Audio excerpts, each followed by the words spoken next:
I just loved him, and I just and I wanted to. I was like trying to prove that I wasn't the girl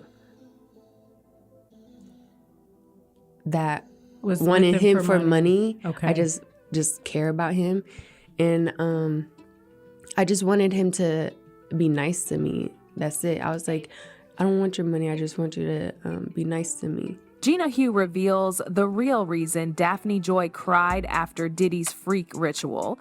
Gina Hugh just dropped a bombshell about Daphne Joy, and if what she's saying is even halfway true, then y'all, this Diddy drama is way darker than any of us thought. We're talking about alleged rituals, heartbreak, jealousy, and some emotional damage that runs deep. Gina's not just out here throwing shade either. She's giving dates and painting a picture that makes it really hard to ignore. She's basically saying Daphne Joy didn't just cry after one of Diddy's hotel nights for no reason. She broke down because of what she had to do and what it meant. We're talking about Diddy allegedly making these women compete for his attention. And Gina's saying Daphne thought if she could just go all in, if she could outdo Young Miami, maybe Diddy would finally choose her. But what actually went down that night? According to Gina, it wasn't just some wild party. It was one of those freaky ritual hum nights where boundaries get blurred and Daphne thought she had the upper hand. But instead of winning Diddy over, she left that room crying. Not because she lost, but because she realized she was never really in control. That's what Gina's suggesting. And honestly, when you hear the full context, it makes sense why someone would break down like that. So if you've ever wondered why Daphne Joy randomly broke down after one of those wild Diddy hotel nights, Gina might have just told us exactly why. The first 3.5 years, he was like mean to me. So when you say mean, describe it. He was abusive. He was like always belittling me and always like, he was like mentally, emotionally, and physically abusing me. Let's be real for a second. Gina Huyn has never been the type to stay quiet, especially not when it comes to Diddy's other women. She's been around for years, like before the headlines, before the lawsuits, before everyone started calling Diddy out. Gina was already there.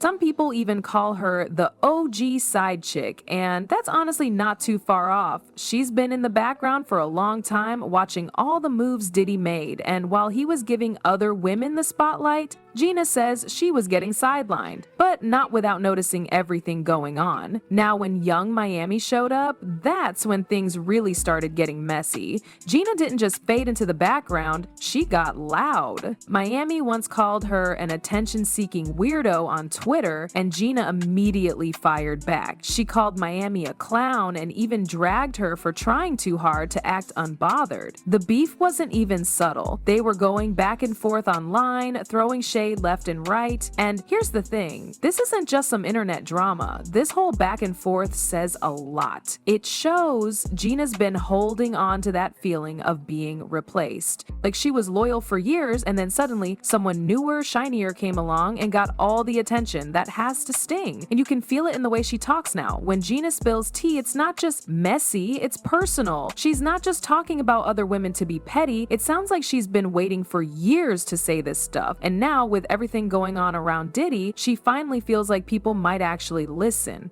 Now here's where things take a darker turn. When Gina sat down with Tasha K, she didn't just talk about jealousy. She got deep, like really deep. She said her relationship with Diddy wasn't glamorous at all. It was painful. She said he used money to control her, promised her things, dangled lifestyle perks in front of her, and used that to keep her in line. But it wasn't just about the money. Gina said Diddy would tear her down emotionally, told her she'd never be like Cassie, made her feel like she was never enough. And if you think that's just regular relationship drama, nah. According to Gina, he messed with her head on purpose. And then came the heavy part. She said he forced her to get abortions. That's not just toxic, that's abuse. She said she didn't feel like she had a choice. She had to choose between staying in his circle or losing everything he gave her. That kind of manipulation isn't just emotional, it's psychological, physical, and deep. And if you're thinking, well, maybe that's just her side, remember this. Gina's story lines up with other women. Cassie's lawsuit,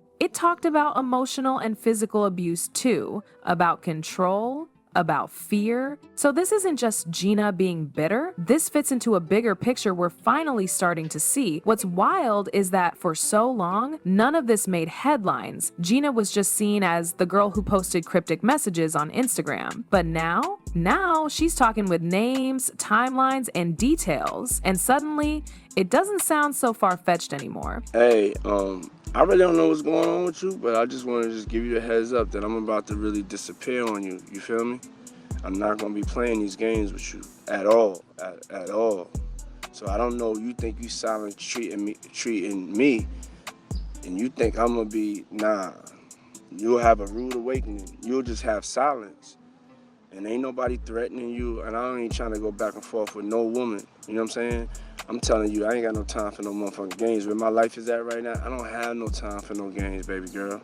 See, most people just knew Daphne as 50 Cent's baby mama. She kept things cute, quiet, and kinda under the radar for years. But then out of nowhere, her name's all over Lil Rod's lawsuit, and it's not some random mention. It's serious. According to the legal docs, Daphne was allegedly part of what they call Diddy's entertainment circle. Now that might sound like a fancy name for some inner squad, but based on what's being said, it was way more than just hanging out and partying. The claims say that Diddy was paying several women to be part of a specific lifestyle. We're talking money, trips, private events, and hotel nights that weren't just casual.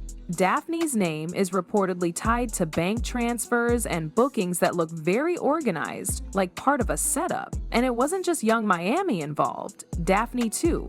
There are receipts transfers made right before and after certain hotel stays, a pattern of movement. And some court documents even hint that this entire setup wasn't just about fun, it might have been criminal. That's where things start to feel really dark, like this was something bigger than just women being around a celebrity. Even Jaguar Wright chimed in while calling Daphne a longtime Diddy bop. That term ain't light. It's usually used to describe someone who's passed around in a circle, often without much say in the matter. Jaguar didn't hold back either. She said Daphne's been in Diddy's world for years and not always by choice. Now let's pause on that for a second because it connects to something even more emotional. In one part of the court filings, a Jane Doe shared her side. She didn't name herself, but a lot of people online believe it's Daphne Joy. And when you hear what this Jane Doe said, it just hits differently. She talked about feeling invisible. She said she watched another woman, most likely Young Miami, get all the public love, the cars, the shout-outs, the red carpets. Meanwhile, she had to stay quiet, hidden, like a ghost in the background. And then came the line, "I was going along with something I really didn't feel I could say no to." That one sentence?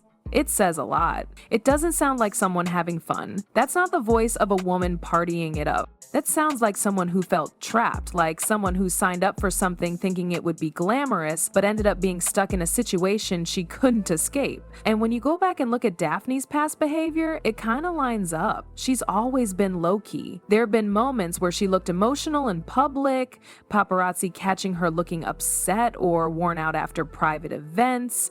Now it makes you wonder, was all that silence just her trying to protect herself? Because if Gina's saying what Diddy put her through, then Daphne being stuck in the same cycle makes a lot of sense. It's like she was part of a system where women were being emotionally and financially managed, used for show, and left behind when someone newer showed up. And the pain in that quote, that sounds real. That sounds like someone who's been through something deep but had to smile through it all. He would always compare me to Cassie and tell me that I'm the bad one and she's the good one. According to Gina Huyn, it wasn't just some random emotional moment. It was after one of those infamous Diddy freak-off hotel rituals. Yeah, one of those nights. This one?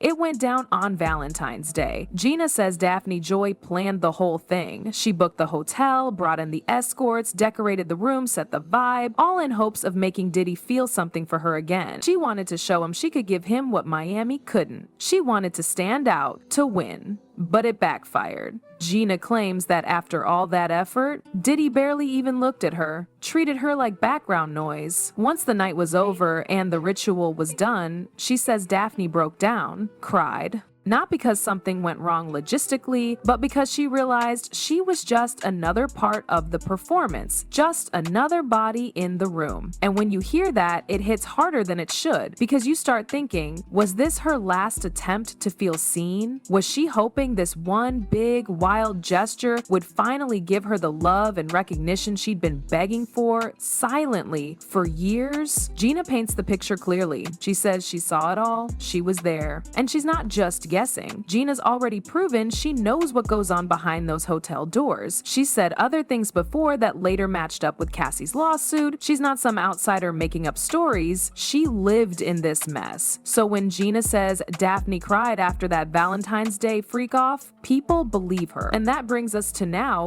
why Gina's talking. Why spill all this tea now? Why name names and call out people like Daphne? Simple. Gina's been quiet for years. She watched Diddy move from woman to woman, promising them the world, only to leave them feeling used. And she watched herself get pushed aside every single time. But now that Diddy's world is falling apart in the courts, Gina sees her moment. She's not just venting, she's reclaiming power.